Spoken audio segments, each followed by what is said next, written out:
అందరికీ నమస్కారం. నా పేరు S Samson, lecturer in Telugu, Shri Venkateswara degree college, Amalapuram, affiliated university Adikavi Nannaya, Rajahmundry. Online క్లాసుల్లో భాగంగా today I want to discuss second degree Telugu subject నుంచి ఈరోజు జనరల్ గ్రామర్లో భాగంగా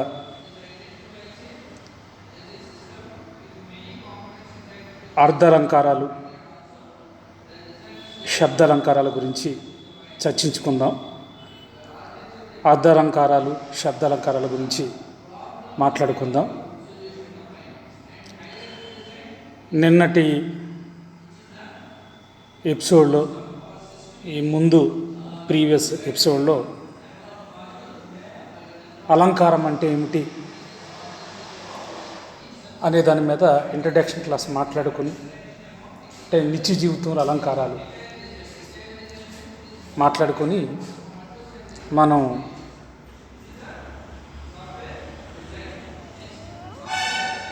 అర్ధాలంకారాల్లో భాగంగా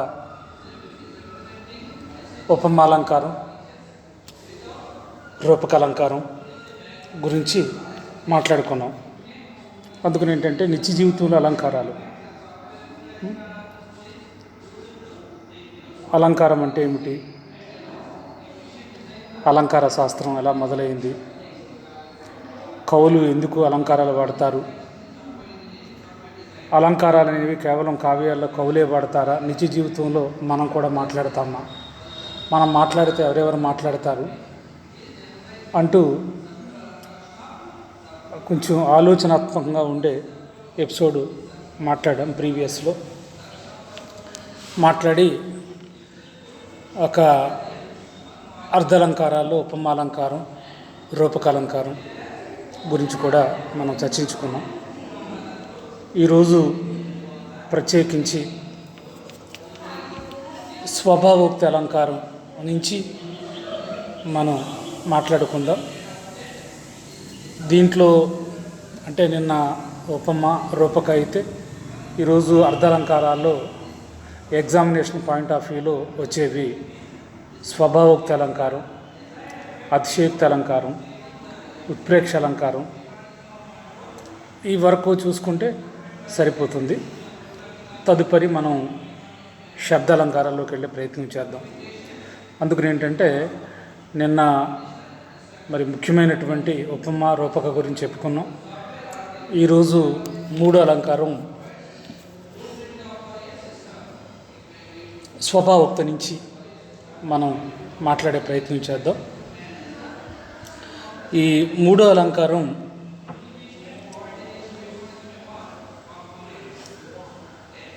స్వభావోక్తి అలంకారం. చూడండి, ఈ అలంకారం యొక్క ప్రత్యేకత ఏమిటంటే, మనం అంటాం కదా, ప్రశ్నల్లోనే జవాబు ఉంది, క్వశ్చన్లోనే ఆన్సర్ ఉందన్నట్టుగా అలంకారంలోనే మనకి ప్రస్ఫుటంగా అర్థమవుతుంది. స్వభావోక్తి అంటే అతని స్వభావం ఎలా ఉంటుంది,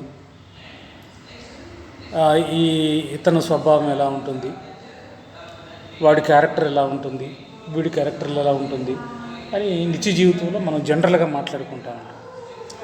అందుకని ఏంటంటే ఇక్కడ ఈ స్వభావోక్తి అలంకారం అంటే ఏంటంటే స్వభావం గురించి మాట్లాడుతుంది అలంకారం. ఈ స్వభావోక్తి అలంకారంలోకి వెళ్ళే ముందు ఒకసారి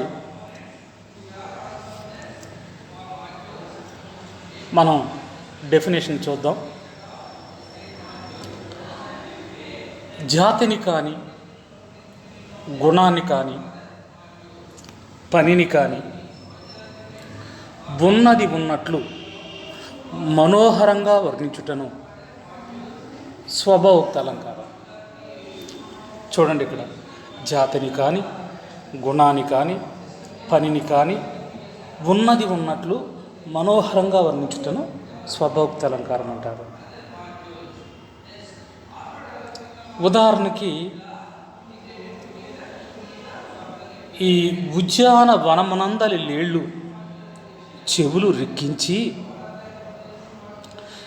ఉద్యాన వనమునందలి లేళ్ళు చెవులు రిక్కించి బెదరు కన్నులతో చెంగు చెంగున గంతులు వేయుచున్నవి. ఇందు లేళ్ళ యొక్క స్థితి సహజంగా మనోహరంగా వర్ణించబడింది కాబట్టి దీన్ని స్వభావోక్త అలంకారం అంటారు.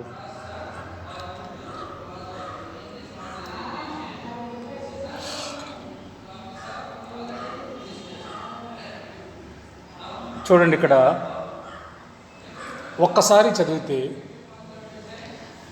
మళ్ళా బట్టి పట్టక్కర్లేకుండా ఈజీగా అన్నమాట చక్కగా మీకు తేలిక చేసి చెప్పే ప్రయత్నం. స్వభావోక్త అలంకారం డెఫినేషన్ అంటే సూత్రం: జాతిని కానీ, గుణాన్ని కానీ, పనిని కానీ ఉన్నది ఉన్నట్లు మనోహరంగా వర్ణించుటను స్వభావోక్త అలంకారం. అంటే ఏంటంటే జాతి గురించి కానీ, గుణం గురించి కానీ, అక్కడ చేస్తున్న పని గురించి కానీ, అంటే లేనిది ఉన్నట్లు ఉన్నది లేనట్లు కదన్నమాట.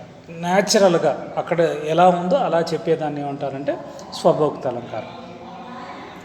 అయితే స్వభావోక్తికి ఉదాహరణ ఏం చెప్పాం? ఉద్యాన వనమునందలి లేళ్ళు చెవులు రిక్కించి బెదరు కన్నులతో చెంగున గంతులు వేయుచున్నవి. ఇక్కడ మనం గమనిస్తే మనం ఒక్కొక్కసారి పార్కుల్లో, అంటే మనం జంగిల్ అడవిలో చూడలేకపోయినా పార్కుల్లో లేడి పిల్లల్ని చూస్తూ ఉంటాం. అవి చక్కగా చెవులు మిటకరిస్తూ ఉంటాయి, చక్కగా కళ్ళు చాలా అందంగా ఉంటాయి. అందుకని ఏంటంటే ఉద్యానవనందలి చెవుళ్ళు రిక్కించి, అంటే చెవులు ఇలాగా మిటకరిస్తూ ఉంటాయి. బెదర కన్నులతో చెంగున గంతులు వేయుచున్నవి. చూడండి, మనం చిన్న ఆకు తెంచి దాని మీద విసిరితే అవి తుర్రుమని ఎగిరిపోయినట్టుగా వెళ్ళిపోతాయి అన్నమాట. చాలా వేగంగా వెళుతూ ఉంటాయి. ఎందుకంటే మనం డిస్కవరీ ఛానల్లో పులులు లేడిని తరుముతున్నప్పుడు అవి ఎంత వేగంగా పరిగెడతాయో చూస్తాం అన్నమాట. అందుకని ఇక్కడ లేళ్ళ యొక్క స్థితి సహజంగా మనోహరంగా, అంటే సహజంగా న్యాచురల్గా, అంటే చెట్టుకు పువ్వు పూసినంతగా మనోహరంగా, అంటే అక్కడ సన్నివేశం చక్కగా ఉన్నట్టుగా వర్ణించబడింది కాబట్టి దీన్ని ఏమంటారంటే స్వభావోక్త అలంకారం. అయితే కొందరు విద్యార్థులకి ఉదాహరణ ఇలాగే చెప్పాలా, ఉద్యానవనందలి లేళ్ళు, ఇంకా ఏమైనా ఉదాహరణలు ఉండవా అంటే చాలా ఉంటాయి. ఉదాహరణకి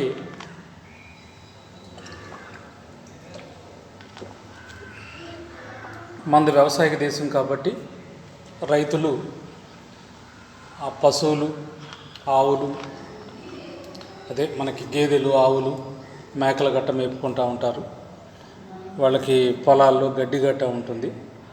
ఉదాహరణకి మేక పిల్లలను మనం ఒకసారి తీసుకుంటే అవి చక్కగా, అవి కూడా చాలా అందంగా ఉంటాయి. మా పొలంలో మేక పిల్లలు గరికి పరకలు కొరుకుచున్నవి. చూడండి, అది సహజంగా చక్క మేక పిల్లలు మేస్తూ ఉంటే సహజత్వం ఉన్నట్టుమాట. అలాగే మనం చూడండి, వాళ్ళ మొక్కలను ప్రేమించే ప్రతి వాళ్ళ మనకి కాంపౌండ్లో జామ చెట్లు పెంచుకుంటాం. మరి వాళ్ళ ఈ సెల్ టవర్స్ కారణంగా పిట్టలు, పక్షులు అన్నీ చచ్చిపోతున్నాయి. వాళ్ళ కొన్ని జీవజాతులు కనిపించడం లేదు. పిచ్చుకలు పూర్తిగా అంతరించిపోయాయి, కాకులు కూడా సరిగ్గా కనిపిస్తలేదు అని మనం చాలా బాధపడుతున్నాం. రానున్న రోజుల్లో వాటిని బొమ్మల్లో చూపించాలేమో, గ్రాఫిక్స్లో, భావితరాలకి అర్థం కాని పరిస్థితి. ఉదాహరణకి ఇది వరకు జామ చెట్టు మీద చిలకలు వచ్చి జామ పళ్ళు ముగ్గితే పొడుచుకు తినేవి. నేను చిన్నప్పుడు చూసే దృశ్యాల్లో ఏంటంటే అది చూస్తే దాని అందాన్ని ఎలా బంధించాలో అర్థం కాదన్నమాట. చక్కగా ముక్కుతో పొడుచుకు తింటూ ఉంటాయి. అలాగే స్వభావోక్త అలంకారంలో ఇంకో రకంగా కూడా చెప్పవచ్చు. ఏమనంటే మా పెరట్లో రామచిలకలు మా జామ చెట్టు మీద చిలకలు రమ్యంగా పాడుచున్నవి. చూడండి, పాటలు అవి జాంపళ్ళు తింటూ కోతలకు వస్తూ ఉంటాయి. అందుకని ఏంటంటే అది కూడా స్వభావోక్త అలంకారం. అందుకని ఏంటంటే ఇక్కడ మరి ఉద్యానవనందలేళ్ళు చెవులు దిక్కించి బెదర కన్నులతో చెంగు చెంగున గంతులు వేయుచున్నవి. ఇందులో ఏళ్ళు యొక్క స్థితి సహజంగా మనోహరంగా ఉంది కాబట్టి ఇది స్వభావోక్త అలంకారం. అలాగే మనకి అతిశయోక్త అలంకారం. అతిశయోక్త అలంకారం అంటే ఒక వస్తువును ఉన్నదానికంటే ఎక్కువగా వర్ణించుటను అతిశయోక్త అలంకారం అంటారు. ఒక వస్తువును ఉన్నదానికంటే ఎక్కువగా వర్ణించుటను అతిశయోక్త అలంకారం అంటారు.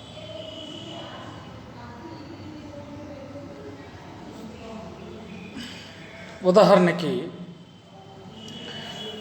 ఈ పట్నమునందలి మేడలు సూర్య చంద్రుల రాకపోకలకు అడ్డు తగులుచున్నవి. ఇందు పట్నమునందలి మేడలు మిక్కిలి ఎత్తుగా ఉన్నవి అను విషయమును ఎక్కువ చేసి అతిశయంగా చెప్పటం వలన ఇది ఏ అలంకారమైందంటే అతిశయోక్త అలంకారమైంది. ఇందు పట్నమునందలి మేడలు మిక్కిలి ఎత్తుగా ఉన్నవి అనే విషయంలో ఎక్కువ చేసి చెప్పటం వలన ఏమైందంటే అతిశయంగా చెప్పటం వలన అలంకారం అయిందంటే అతిశయోక్త అలంకారమైంది. అందుకని ఇక్కడ అతిశయోక్త అలంకారానికి డెఫినేషన్, అతిశయోక్త అలంకారానికి సూత్రం ఏంటన్నప్పుడు ఒక వస్తువును ఉన్నదానికంటే ఎక్కువగా వర్ణించటం. చూడండి, ఇక్కడ ఈ పట్నములందరి మేడలు సూర్యచంద్రుల రాకపోకలకు అడ్డు తగులుచున్నవి. ఉదాహరణకి ప్రపంచంలో ఎత్తైన భవనాలు న్యూయార్క్ అంటాం, లేకపోతే ఏదో సింగపూర్ అంటాం. అవి ఆకాశాన్ని తాకేలాగా, అంటే తలకాల పైకెత్తి ఆకాశం వైపు చూస్తే ఎండ్లెస్ లాగా మరి మానవ మేధస్సు ఇవాళ మరి టెక్నాలజీతో రకరకాల భవనాలు నిర్మిస్తున్నారు. మరి మన అమలాపురం కాదు, మన కోనసీమ కాదు, ఏకంగా ఒకవేళ న్యూయార్క్ సింగపూర్ లాగా ఎత్తైన భవనాలు నిర్మించిన సూర్యచంద్రుల యొక్క రాకపోకల్ని అడ్డుకోలు. మనం అంటాం కదా, అరచేతను అడ్డం పెట్టి సూర్యకాంతిని ఆపలేరు అంటాం. కాబట్టి ఇక్కడ ఏంటంటే అతిశయంగా చెప్పడం అన్నమాట. అది అంటే ఒక వస్తువును ఉన్నదానికంటే ఎక్కువ చేసి. చూడండి, మనం ఇంగ్లీష్లో ఏమంటామంటే ఎక్స్పోజింగ్ అంటాం కదా, అంటే ఎక్స్పోజర్. ఇందు పట్నం నందలి మేడలు మిక్కిలి ఎత్తుగా ఉన్నవనే విషయాన్ని చెప్పడానికి ఈ పట్నం నందలి మేడలు సూర్యచంద్రులు రాకపోకలకు అడ్డు తగులుచున్నవి అన్నాము.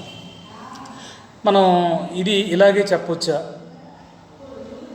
లేకపోతే ఇంకేమన్నా ఉదాహరణలతో చెప్పవచ్చు అంటే మన ఇష్టం. ఉదాహరణకి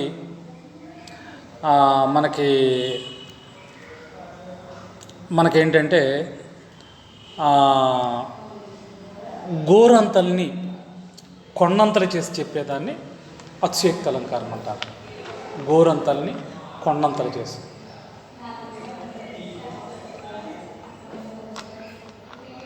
అలాగే గోరంతల్ని కొండంతలు చేసి చెప్పేదాన్ని అతిశయోక్త అలంకారం అంటారన్నాం. అలాగే మనకి ముందు క్లాసులో ఒకటి మాట్లాడాం కదా, నిత్య జీవితంలో అలంకారాలు.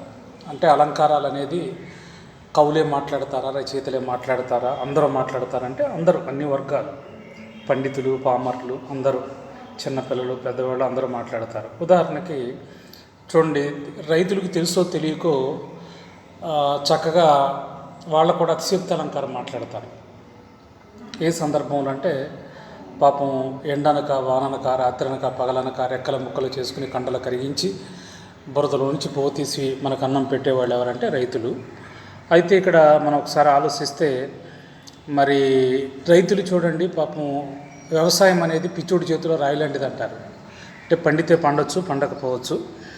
అప్పుడు ఏంటంటే ఇక్కడ మనం ఒకసారి గమనిస్తే పాపం అదృష్టం కలిసి వచ్చి ఈ తుఫాన్లు వరదలు అవేమీ లేకుండా చక్కగా అతను ఆరుగాలాలు కష్టపడతాడు కాబట్టి చక్కగా పుష్కలంగా చేను ఎరగ పండిస్తుంది అనుకోండి, పక్క వాళ్ళతో పక్క రైతుతో చెప్పుకుంటాడనమాట, ఈ సంవత్సరం మా పొలంలో బంగారం పండింది అంటాడు.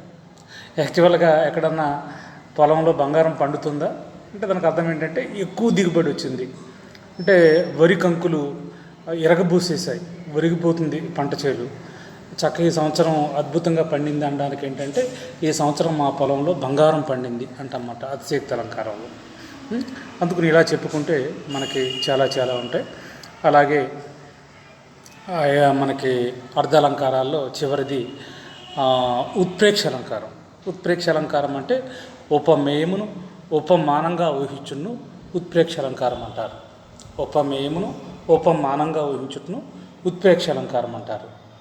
అయితే ఇక్కడ ఒకసారి మనం గమనిస్తే మరి ఈ ఉత్ప్రేక్ష అలంకారంలో మనం బండ గుర్తు మాట ఇది మనం కంఠస్థం చేసేసి చదివేసే అంత అవసరం లేదన్నమాట. సింపుల్గా ఉపమేయమును ఉపమానంగా ఊహించుటను. చూడండి, ఉదాహరణ ఏమి ఇచ్చాడు? ఆమె కురుల మొత్తము తొమ్మిదల మొత్తమా అన్నట్లున్నవి.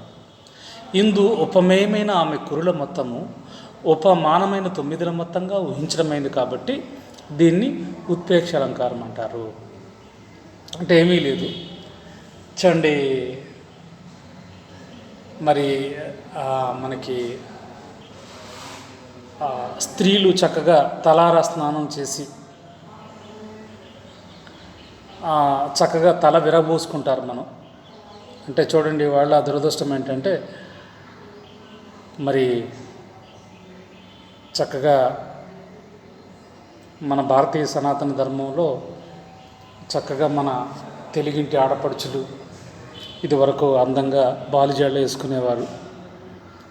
ఇవాళ బ్యూటీ పార్లర్ల పేరుతో చక్కగా అందమైన జడలను కత్తిరించుకొని మనం ఏదో కొత్తిమీర కట్టల్లాగా ఈ పోనీ టైల్స్ అంటున్నారు, మనం చూస్తున్నాం కదా. ఏంటంటే చక్కగా మనకి ఇది ఆల్చిప్పల్ లాంటి కళ్ళు, లేకపోతే పొడవాటి జుట్టు అంటాం కదా. అందుకని ఏంటంటే చూడండి, ఈ మధ్యకాలంలో ఒక పేపర్లో చూశాను నేను. ఆవిడ రాజమండ్రిలో బ్యూటీ పార్లర్ నడుపుతున్నారంట. స్టూల్ మీద నుంచుంటే ఒక 10 మీటర్లు జుట్టు ఇంకా కిందకి వేలాడుతుంది. అందుకని ఏంటంటే ఆమె కురుల మొత్తము 9 మొత్తమా. చూడండి, ఇక్కడ 9 అంటే మనం బటర్ఫ్లైస్, సీతాకోక చిలుకలు అంటాము. వాటిలో రకరకాల కలర్స్ ఉంటాయి. రెడ్ ఉంటాయి, గ్రీన్ ఉంటాయి, వైట్ ఉంటాయి, బ్లాక్ ఉంటాయి. తర్వాత రకరకాల కలర్స్ అన్నమాట మనకి, ఏది ఇంద్రధనుసులాగా. ఇక్కడ ఆమె కురుల మొత్తము 9 మొత్తం అంటే చూడండి, ఒకసారి తలారా స్నానం చేసి ఆ జుట్టును ఒకసారి అలా విస్తృతూ అదే కిందకు ఒకసారి ముడి విప్పేస్తే ఆమె కురుల మొత్తము 9 మొత్తమా. అంటే ఇక్కడ చూడండి, బ్లాక్ 9 ఒకేసారి ఏదో జుమ్ అన్నట్టు ఎగిరినట్టుగా ఉందంట. అందుకని ఉపమేయమైన ఆమె కురుల మొత్తము ఉపమానమైన 9 మొత్తంగా ఊహించడమైంది కాబట్టి దీని ఉత్ప్రేక్ష అలంకారం.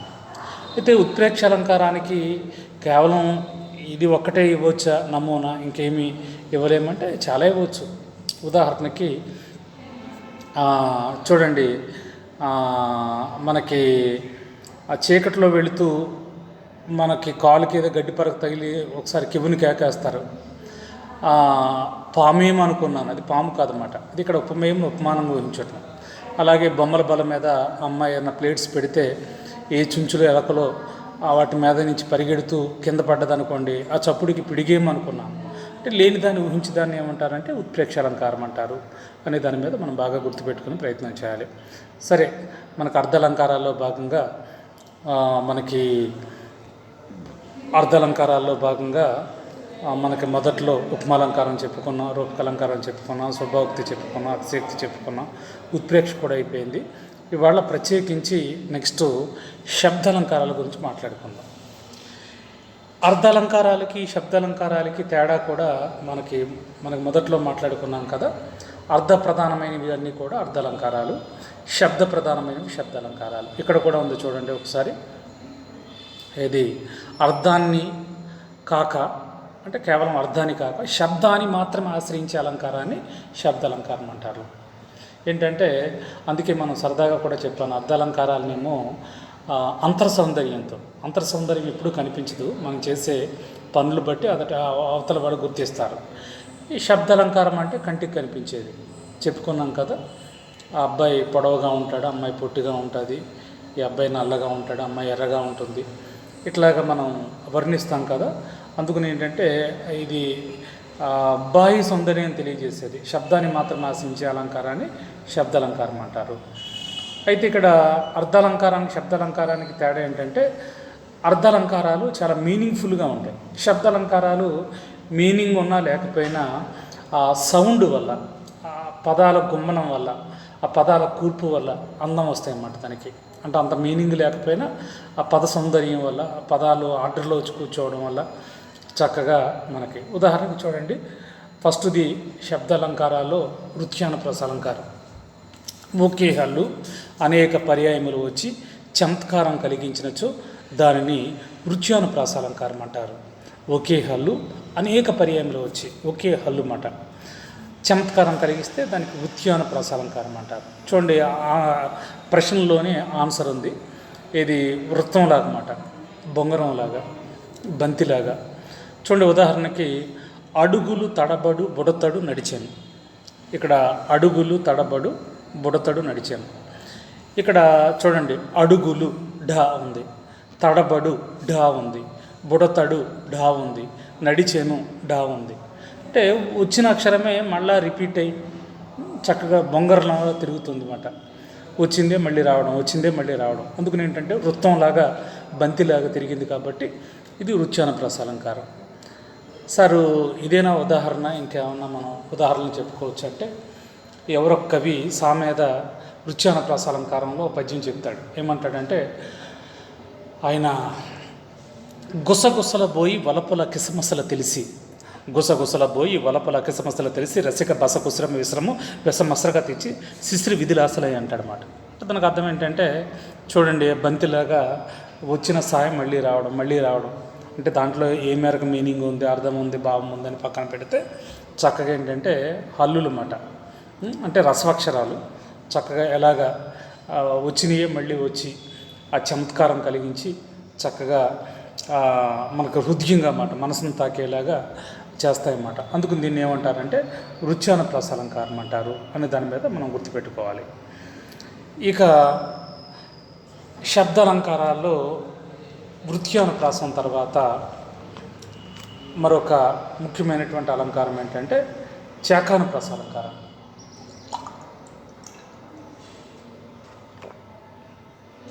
చూడండి, ఇందాక ఒకే హల్లు అనేక పర్యాయములు వచ్చింది. దీంట్లోకి వచ్చేసరికి రెండు హల్లులు వెంటనే ప్రయోగించబడి చమత్కారం కలిగించినచో దానిని చాకానుప్రాస అలంకారం అంటారు.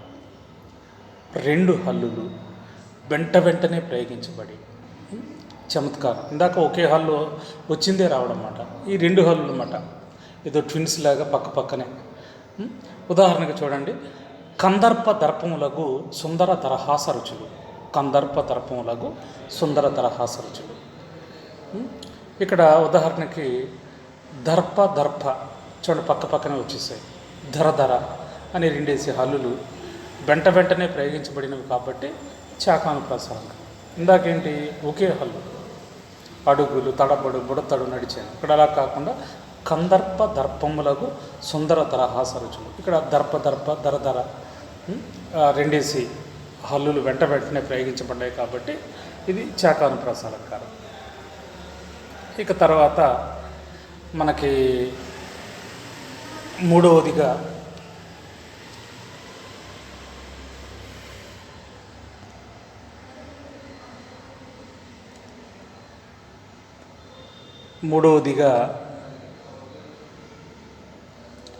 లాటానుప్రాస అలంకారం.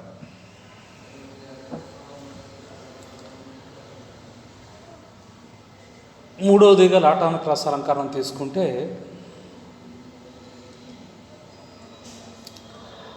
అర్ధభేదం లేకుండా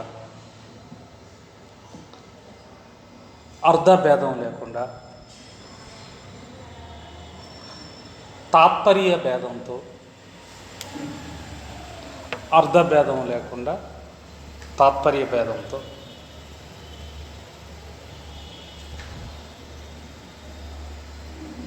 ఒకే పదము రెండు సార్లు ప్రయోగించబడుట వలన దీనిని లాటానుప్రాస అలంకారం అంటారు. అర్థభేదం లేకుండా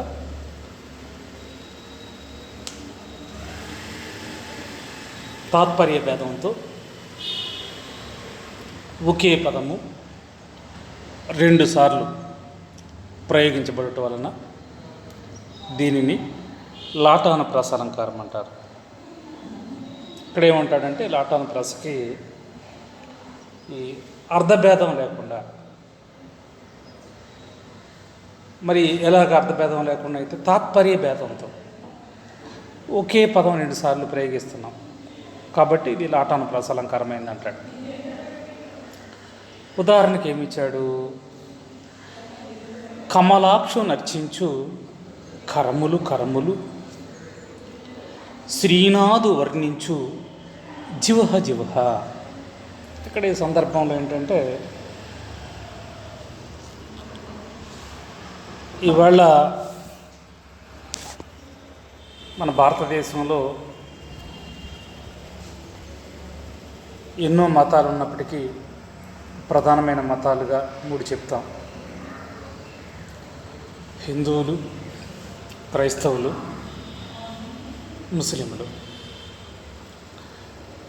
చూడండి, ఇక్కడ ప్రతి పేద ముస్లిం జీవితంలో ఒక్కసారైనా మక్కా వెళ్ళాలనుకుంటాడంట.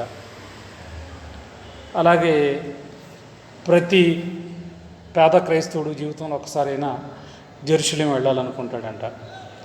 అలాగే ప్రతి హిందువు జీవితంలో ఒకసారి మరి కాశీ, అంటే ఇప్పుడైతే కాశీ అంటలేదనుకుంటా, వారణాసి. మరి మనకి కాశీ అంటే అక్కడ గంగా నది. బిస్మిల్లా ఖాన్ గారు అమెరికా వెళితే బిస్మిల్లా ఖాన్ గారు మీకు అమెరికా పౌరసత్వం ఇస్తాం, ఇక్కడే ఉండిపోతారని అడిగితే అక్కడ అమెరికన్స్ మా గంగా నదిని అమెరికా తీసుకొస్తారని అడిగారట. అందుకని ఏంటంటే హిందువుల యొక్క పవిత్రమైన నది ఏదంటే గంగా నది. ఆ గంగా నది ఒడ్డున కాశీలో కాశీ విశాలాక్షుడు, కాశీ విశాలాక్షి, పార్వతి, శివుడు పార్వతి అంటాం కదా మనం. అందుకని ఇక్కడ ఉదాహరణ ఏమి ఇచ్చాడంటే కమలాక్షు నర్చించు కరములు కరములు, శ్రీనాథు వర్ణించు జివహ జివహ. అంటే ఇక్కడ హిందూ ఉదాహరణలో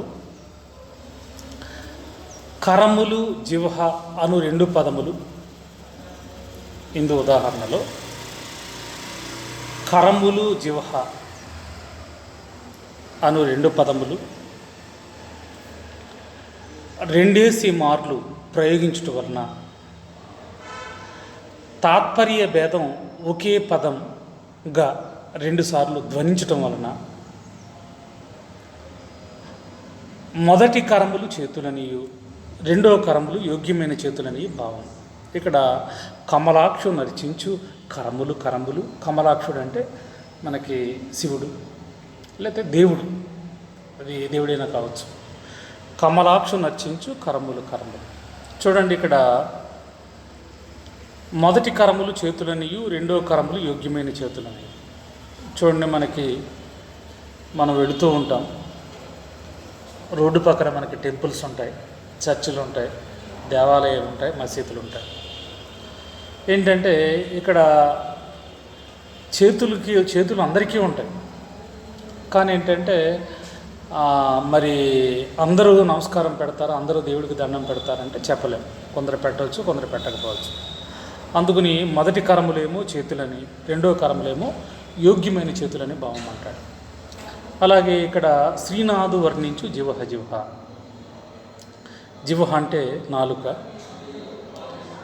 ఇక్కడ చూడండి, మా చిన్నప్పుడు సత్యసాయి భక్తులు తెల్లవారుజాము 4 గంటలకు లేచి కంజీరా తీసుకుని ఆడవాళ్ళు మగవాళ్ళు కలిసి పొద్దుటే చక్కగా పాటలు పాడుకుంటూ వీధుల్లో నగర సంకీర్తన చేసేవాళ్ళు.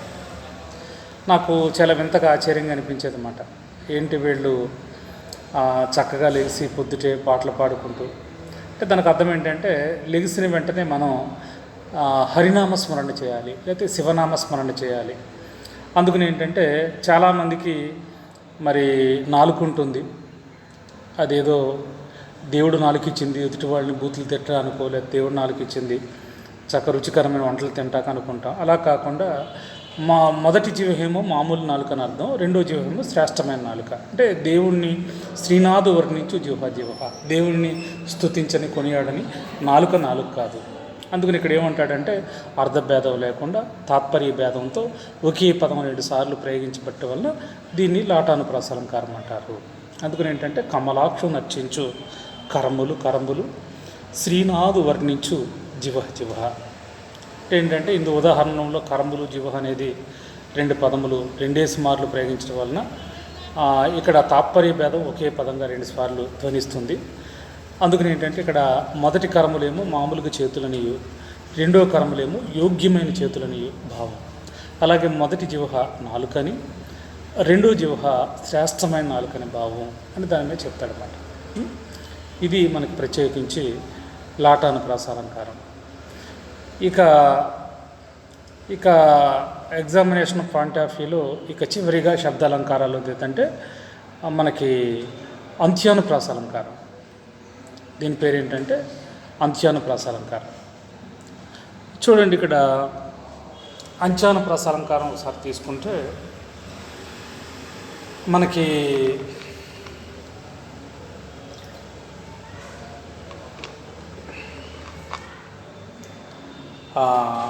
ప్రశ్నలోని జవాబు ఉంది అన్నట్టుగా అంత్యానుప్రాస, అంతము అంటే చివర, అంతము అంటే కొన, అంతము అంటే ఎండింగ్, అంతము అంటే లాస్ట్లో అన్నమాట. అందుకని అంత్యానుప్రాస అలంకారం అంటే వచ్చిన హల్లులే తిరిగి వచ్చుచు పాదాంతములందు ఉన్నచో దానిని అంత్యానుప్రాస అలంకారం అంటారు. అంటే వచ్చిందే మళ్ళీ రావడం అన్నమాట. అవి ఎక్కడ రావాలి? పాదాంతములందు. అంటే పాదాంతం అంటే చూడండి, ఆ పాదం చివరన్నమాట, కొన విరగాలన్నమాట. అందంగా పదాలు వచ్చి ఆర్డర్లో వచ్చి అందంగా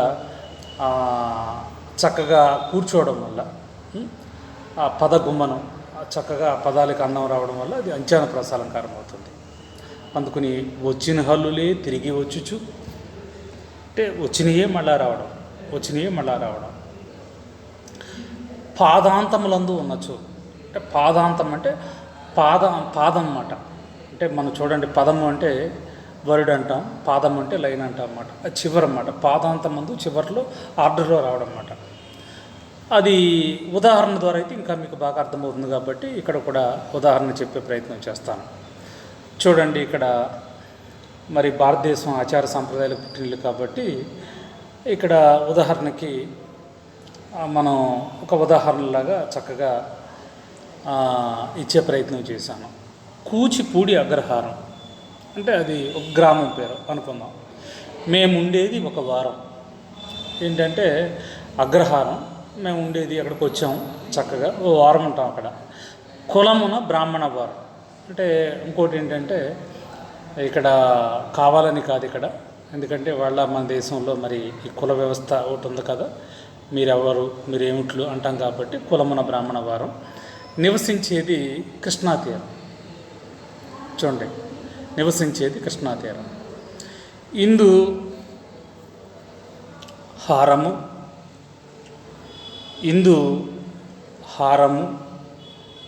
వారము తీరము అను శబ్దములు పాదాంతమందు ఉన్నవి కాబట్టి దీని అంత్యానుప్రాస అలంకారం అంటారు.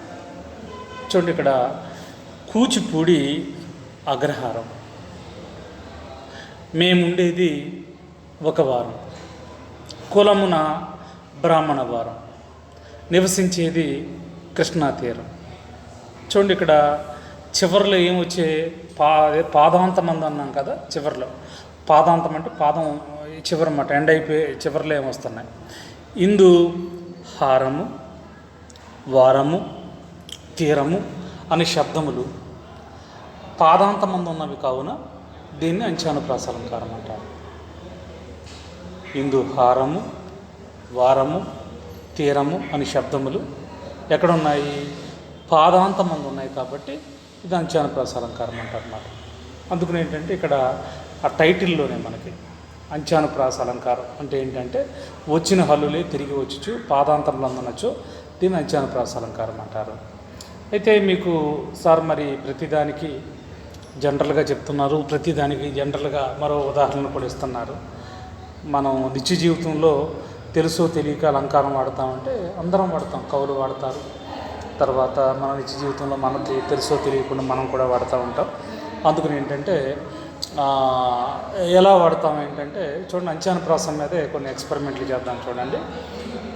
ఉదాహరణకి ఏదో సినిమాలో తనికెళ్ళ భరణి గారు నాకు ఒక బుల్లి చెల్లి దానికి నేడే గల్లీలో పెళ్ళి ఇలాగే జరగాలి మళ్ళీ మళ్ళీ, చూడండి అంత్యానుప్రాసలు అన్నమాట ఆర్డర్లో రావడం వల్ల. అలాగే చూడండి, తల్లిదండ్రులు పిల్లలకి అందమైన పేర్లు ఏరి పెడతా ఉంటారు, ఆ పేరుకు తగ్గట్టుగా వాడు జీవించరన్నమాట. ఏదో ఆనందరావు అని పెడతారు, ఆనందాన్ని, ఇక్కడ ఎప్పుడు విషాదంగా కూర్చుంటాడు. సంతోషమ్మ అని ఆడవాళ్ళు పెట్టుకుంటారు, ఎప్పుడు వాళ్ళు కూడా దిగులుగా బాధగా కూర్చుంటారు అన్నమాట. అంటే పేరుకు తగ్గట్టుగా మనం జీవించరన్నమాట. అందుకని ఎవరో ఒక హాస్య రచయిత అంటాడనమాట, పేరు చూస్తే ముద్దు, రకం చూస్తే ముద్దు, వాడి స్నేహం వద్దు. చూడండి, ఇక్కడ దూదులు రావడం వల్ల చక్కగా మనకి చాలా అందం వచ్చిందన్నమాట అక్కడ. అలాగే బహుశా ఈ అంత్యానుప్రాస అలంకారం అంటే కేవలం ఒక తెలుగైనా అంటే ఏ భాషలైనా, ఉదాహరణకు చూడండి, ఆంగ్ల భాషే తీసుకుందాం, దాంట్లో కూడా అంత్యానుప్రాసలు చెప్పవచ్చు సార్ అంటే ఉదాహరణకి బ్యూటిఫుల్ వైఫ్ డేంజరస్ లైఫ్. చూడండి, అంత్యానుప్రాసలో వైఫ్ లైఫ్ రావడం వల్ల అందం వచ్చింది. అలాగే మనకి ఇది తెలుగు ఇంగ్లీషు కిచిడి చేసేసి మాట్లాడితే అంత్యానుప్రాసలు వస్తాయి. పేరు చూస్తే ముద్దు, రకం చూస్తే పెరిగింది ప్యాషన్, తరిగింది రేషన్, ఏమవును ఈ నేషన్. పెరిగింది ప్యాషన్, తరిగింది రేషన్, ఏమవును నేషన్. చూడండి, ఈ ప్రపంచంలో అత్యధిక జనాభా ఉన్న దేశం ఏదంటే చైనా తర్వాత సెకండ్ ప్లేస్ భారతదేశమే. కాబట్టి మరి అధిక జనాభా అభివృద్ధికి ఆటంకం అంటాం కదా, ఇలా పెరుగుతూ వెళ్ళిపోతూ ఉంటే ఈ దేశంలో ఉన్న వనరులు సంపద అందరికీ సరిపోదు అంటారు కదా. అందుకని ఏంటంటే పెరిగింది ప్యాషన్, తరిగింది రేషన్, ఏమవును ఈ నేషన్. అలాగే ఉదాహరణకి మనకి మన శ్రీశ్రీ గారిని తీసుకుంటే ఆయన అంత్యానుప్రాసలతో చాలా అద్భుతమైనటువంటి పోయిటరీ రాశారు, సినిమా పాటలు కూడా రాశారు. ఉదాహరణకి ఆయన రాసిన పోయిటరీలో ఏది భూతాన్ని, ప్రజ్ఞాపవీతాన్ని, వైప్లవ గీతాన్ని అంటూ చివరిలో చూడండి అంత్యప్రాసలు ఎలా వస్తున్నాయో. భూతాన్ని నీవు వచ్చింది, భూతాన్ని, యజ్ఞోపవీతాన్ని, వైప్లవ గీతాన్ని అంటే నీతో ఎలాగ ఎండ్ చేస్తున్నాడు కవి చమత్కారంగా. అలాగే మనకి మరి శ్రీశ్రీ గారు సినిమా పాటల్లో కూడా కొన్ని ఎక్స్పెరిమెంట్లు చేశారు అంత్యానుప్రాస అలంకారంతోనే. ఏంటి సార్ ఎక్కడ అంటే చూడండి, ఒక విధంగా చెప్పాలంటే తెలుగు సినిమా పాటకి ఇప్పటికీ 3 సార్లు నేషనల్ అవార్డు వచ్చింది. ఒకటి అల్లూరి సీతారామరాజు సినిమాలో శ్రీశ్రీ గారు రాసిన తెలుగు వేరలేవరా, రెండోసారి మన ఎవరు వేటూరు సుందరరామూర్తి గారు రాసినటువంటి చూడండి ఆయన మాతృదేవో భవలో వేణువై వచ్చాను ఈ భువనానికి, గాలినైపోతాను గగనానికి అంటూ రాశాడు. పాపం ఆయనకి దానికి వస్తుంది అనుకున్నారంట నేషనల్ అవార్డు. అదే సినిమాలో దానికి రాలేదు, కానీ అది నంది అవార్డు వచ్చింది. వేణువై వచ్చాను ఈ భువనానికి, గాలినైపోతాను గగనానికి. కానీ ఆయనకి మరో పాటకు వచ్చింది. ఆ పాట ఏంటంటే రాలిపోయే పువ్వా నీకు రాగాలు ఎందుకే, వాలిపోయే పుద్ద నీకు వర్ణాలు ఎందుకే అని రాశారన్నమాట. దానికి నేషనల్ అవార్డు వచ్చింది. మూడోది ఏంటంటే మరి ఠాగూర్ సినిమాలో సుద్దాల అశోక్ తేజ్ గారు రాసినటువంటిది నేను సైతం ప్రపంచాగ్నికి సమితిని ఒక్కటి ఆహుతిచ్చా అంటూ ఆయన రాసే ప్రయత్నం చేశారు.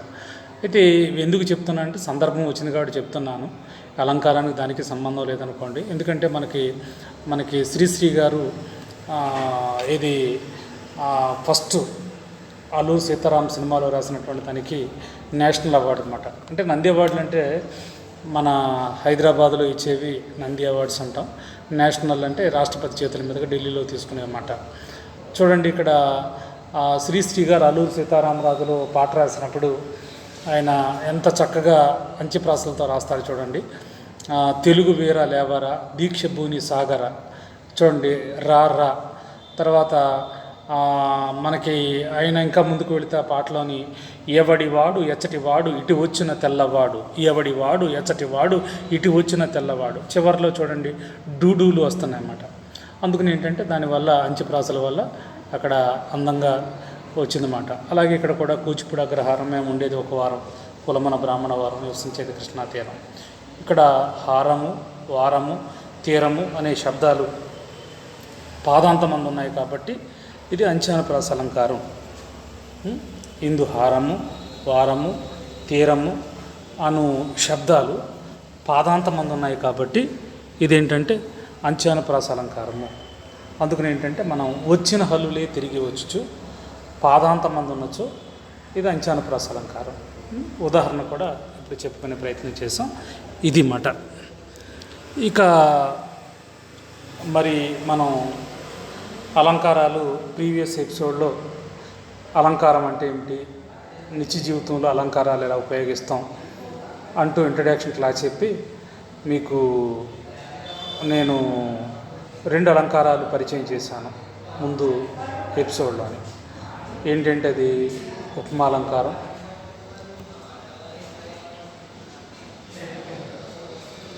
ఉపమాలంకారం, రూపకలంకారం. అందుకని ఏంటంటే ఇక్కడ మనకి ప్రత్యేకించి ఉపమాలంకారం, రూపకలంకారం చెప్పుకునే ప్రయత్నం చేశాను. తర్వాత ఏంటంటే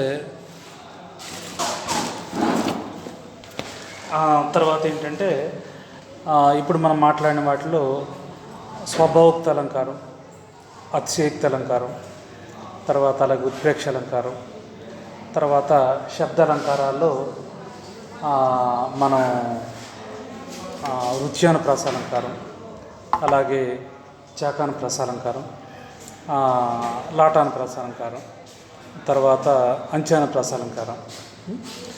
ఇవి మనకు ప్రత్యేకించి మనం క్లుప్తంగా బ్రీఫ్గా మాట్లాడుకున్నటువంటి అలంకారాలు అన్నమాట. అందుకని ఏంటంటే మనకి చక్కగా అంటే మనకు అలంకార శాస్త్రం మీద కూడా మనకి అంటే ఏంటంటే పరీక్షల రీత్యా ఒక 5 మార్కులు రాస్తే ఒక అలంకారం వస్తుంది. అలా కాకుండా కేవలం అలంకారాలు పరీక్షలు ఒకటే మనల్ని ఉద్ధరిస్తాయా అంటే అలా కాకుండా మన అలంకార శాస్త్రం మీద కూడా మనకి చక్కగా అవగాహన ఉంటే చూడండి. ఒక విధంగా చెప్పాలంటే ఇవాళ దురదృష్టం ఏంటంటే చూడండి, మంచి మాట వింటే నాకు కడుపు నిండిపోయినట్టు ఉంటుంది, ఆ రోజంతా నిద్ర పట్టదు. తర్వాత ఎంత బాగా రాశాడు ఈ మాటని, ఎంత బాగా చెప్పాడు కవి, ఎంత అద్భుతంగా ఉంది అనే దాని మీద మరి చూడండి మనం అంటాం కదా పుస్తక ప్రియులు, బుక్ లవర్స్ అంటాం కదా. అందుకని ఏంటంటే ఇక్కడ మరి చక్కగా పదాల మాట. తర్వాత ఇవాళ దురదృష్టం ఏంటంటే మనకి మమ్మీ డాడీ కల్చర్ వచ్చిన తర్వాత ఇవాళ మనకి మమ్మీ డాడీ కల్చర్ వచ్చిన తర్వాత ఇవాళ చక్కగా అందంగా, చమత్కారంగా, హృదయంగా, హృదయాన్ని తాకేలాగా ఇవాళ మనం ఎవరు మాట్లాడుకోవడం లేదన్నమాట. ఇది చాలా బాధాకరమైన విషయం. ఒక విధంగా చెప్పాలంటే ఇవాళ భాషను చంపేశాం.